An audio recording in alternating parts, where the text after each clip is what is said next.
Let's get the read on all of this from Gristedes and D'Agostino's Foods president, John Catsimatidis. John, great to see you, and thank you so much for coming in today. Look, Americans are struggling, and we're not even talking about dining out and the exorbitant costs that we've seen, fees added to our checks. We are talking about staples you get in the grocery store.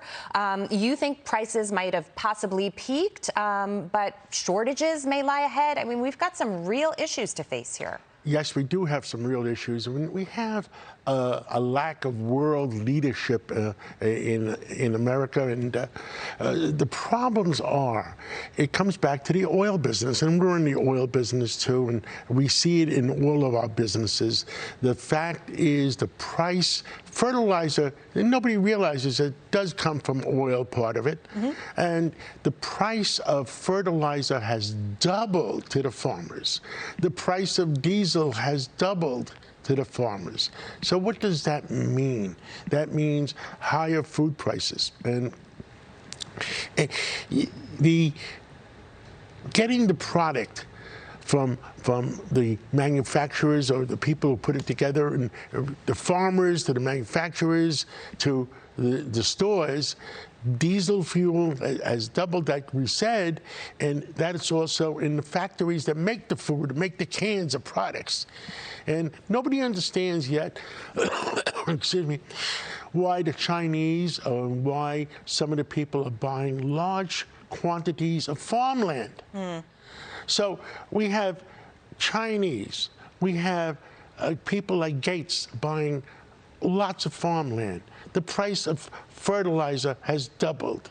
The price of diesel fuel has doubled. So what does that mean to food prices next year? That 2 to 3% is probably very low. It could be a lot higher than that. Okay. And the only way, like I've said previously on this show, the only way to bring it down is oil is down to $94 a barrel right now. So we've reached peak oil prices. We reached, I predicted by September, peak food prices without any new things happening, like the doubling the price of fertilizer. So what do? The price of oil is $94. It could go down to $74. All we have to do is more supply. Open up Alaska, open up Canada, and the price, you blink your eyes, and it'll be down to $74, and inflation goes away, and our problems go away. So somebody should tell Washington, somebody should tell the White House and say, enough is enough. Right. Now, the other problem... But may I just interject and say, instead, they're doubling down with the Inflation Reduction Act, and they're saying we want to spend $369 billion on green energy and climate change. But that's a lot. You're not going to open up the spigots, John. But the American people know that's a lot of crap.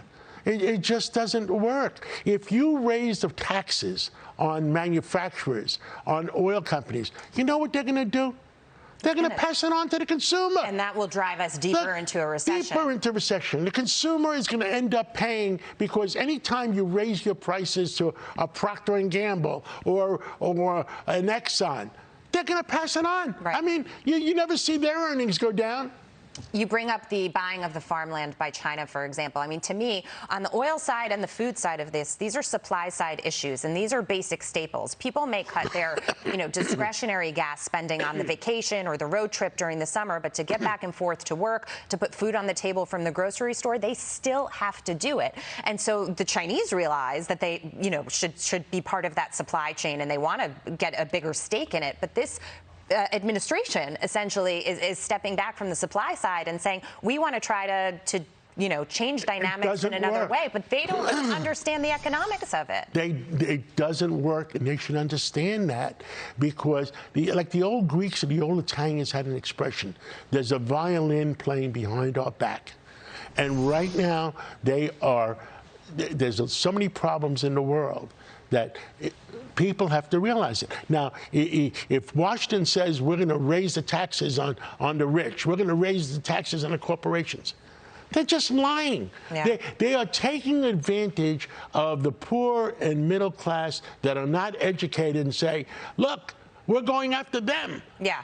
But and those are the people they said they would help. Under $400,000 all the way down, and you see that this has new taxes for all segments of those populations. They're not closing the loopholes in the tax code that allow people to transfer funds through trusts and do all different kinds of things. They're going after the little guy. Those people are the ones suffering. Yeah.